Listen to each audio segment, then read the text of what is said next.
Throwback weekend is upon us. I am now joined by Ryan Stevens from wintherace.info, ready to talk a little Darlington Raceway.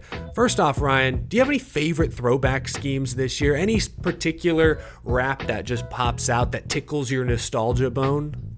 Yeah, I saw a nice article that NASCAR did kind of highlighting all the throwback themes. And I have to go with the number five, the 2003 Terry Labonte Kellogg scheme that Kyle Larson's running this weekend. He won't have Tony the Tiger on the front of it, but the car still makes me feel good. I remember, as kids, we used to pick this car a lot in all the video games just because we thought it was cool.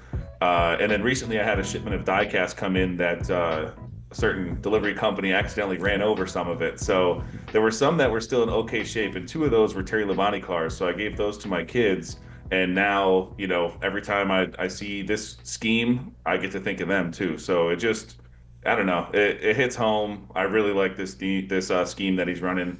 I do wish, they still had that partnership. Tony the Tiger on the car is kind of, that's the cherry on top, but I still love seeing it out there. So Yeah. this one hits home. Yeah, you stole mine there. I think that's probably my favorite as well. I saw, I think, a fan render that like drew a cartoon Rick Hendrick on the hood that said "Got Cars," like in the style of Tony the Oh, Tiger. nice. That would have been the only thing that could have made it better, is if they'd actually animated Rick Hendrick on the hood. I'll throw a couple honorable mentions out there. I really like, it's not really nostalgic for me per se, but the Joey Logano, Holly Farms, Cale Yarborough colors look so nice, at least on the renders I've seen. I think that looks really good. And Yeah, I have the Holly Farms is backwards. It's oh up here yeah, somewhere. there it is. I Yeah, the see it. front. Yeah. Right up there. Yeah, there it is. Yeah, Nice, so nice. And I'll pretty throw out fun. the Denny Hamlin Carl Edwards one is nice as well. My first race, I saw Carl Edwards win in the Office Depot colors. Not that exact scheme, but close enough that it brings back some fond memories for me as well. Awesome. But let's talk a little on-track racing now, Ryan. We'll start with 2311. They've been hot lately, especially Bubba Wallace, back-to-back third-place finishes coming into this weekend. He won the pole for the Southern 500 last fall. His teammate Tyler Reddick led the most laps here in the spring. Tyler Reddick, Bubba Wallace, do you feel they'll be formidable this weekend, maybe get their first win as a team this season?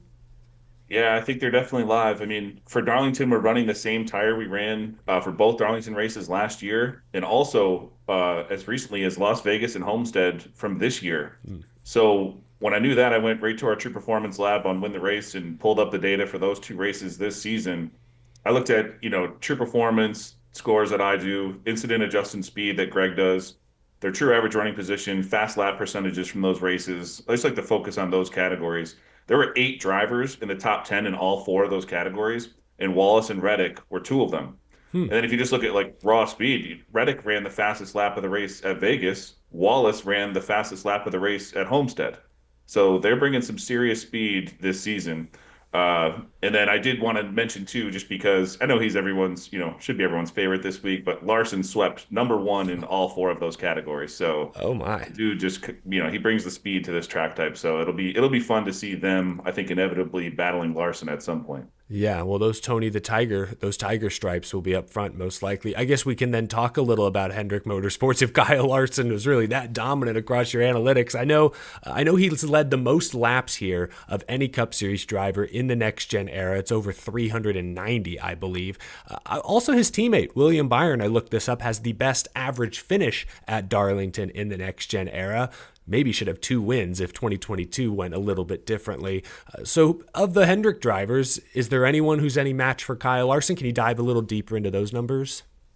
Well, I think you said it best there. Like, could have or should have had a couple more wins. I think the stat of Byron having the best average finish here at 10.3 in the Gen 7 races shows just how hard it is to navigate your way around Darlington. And Kyle Larson has led all those laps, but he's only finished top 10 twice in those 6 Gen 7 races. So whether it's the different lines you need to take or maintaining your tires and equipment or being on the right timing and strategy, I think that's super important here. It's hard to be consistently awesome here, but I do think Larson and Byron are the, 1 and 2 of the bunch. That's a great point that, we're used to. I think last week when we were talking about Martinsville, we're like, oh yeah, Ryan Blaney has a third place average finish here the last few years. The best average finish at Darlington is outside of the top 10, technically. Like that does speak to how difficult the track Too Tough to Tame truly is. All right, I think we beat around the bush fans want to hear us talk about the defending spring Darlington winning team. That's RFK Racing. Chris Buescher, Brad Keselowski qualified well. They raced well. Buescher maybe had the win snatched from him. Brad Keselowski swooped in to take advantage. And Ryan Preece, the new guy, is coming in hot. 3 straight top 10 finishes coming into this weekend.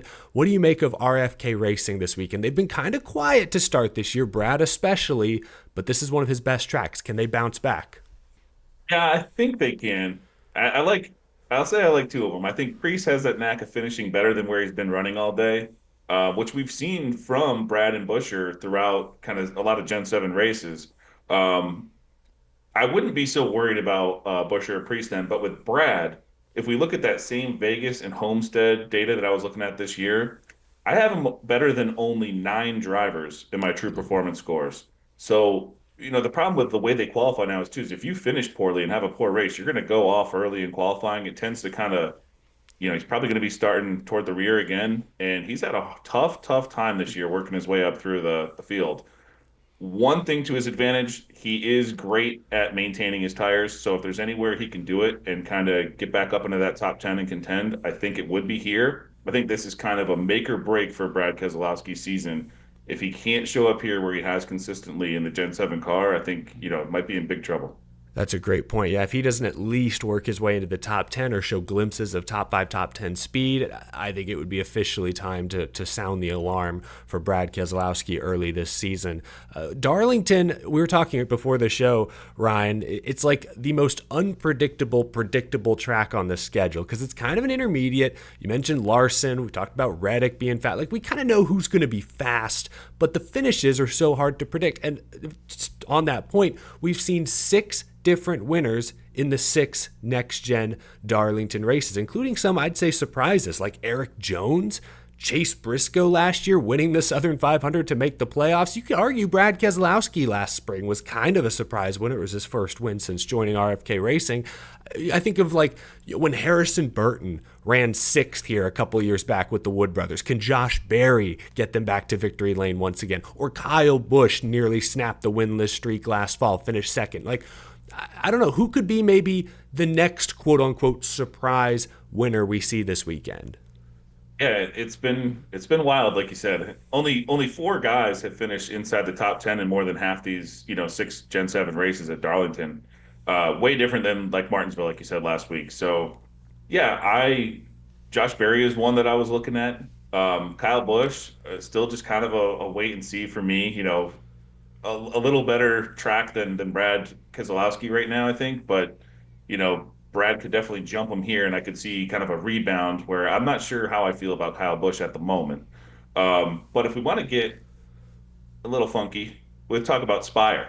I think Spire as a team, and I'll mention all 3 guys here, could show up this weekend. If we start at the top, and I say the top with Michael McDowell, meaning he's having a sneaky great season as far as the point standings are concerned. Another great run last week.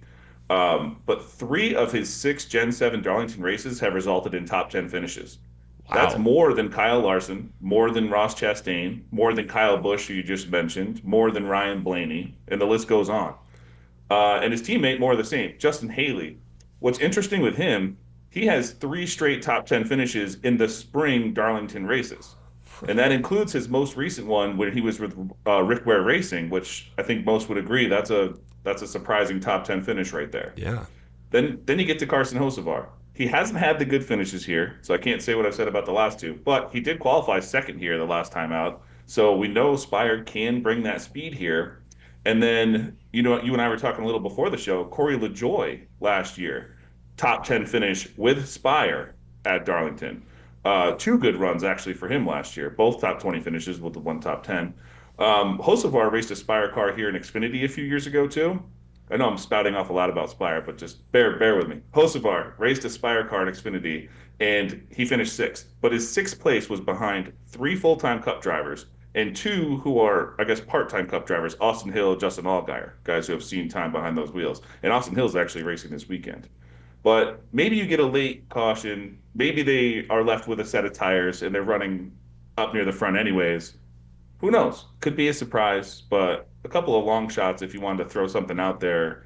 $5 bet or something. Maybe you have some fun with it. Who knows? But it'd be a lot of fun, I think, for me as a fan if Spire could get a victory here. Yeah, some good fantasy picks, if nothing else, for guys like Yeah. McDowell, Haley, maybe sneak a top 10, get a good, efficient points weekend. Those are some really interesting numbers. Yeah, Spire kind of flying under the radar, but maybe after this weekend, the rest of the world will take notice. We'll have to wait and see. Darlington's a fun track. It's a driver's track, but extremely challenging. Tire wear comes into play. Pit road is going to be extremely important, so sure to be a ton of variables Sunday evening. Ryan, thank you so much, as always, for hopping on the show. Fans, you can find more of Ryan's data, analysis, great work over at wintherace.info. Link is down in the description. Also, give Ryan a follow on X. I think I have that down in the description as well. Ryan, we'll talk again real soon, man. Have a great weekend. Thanks for coming on.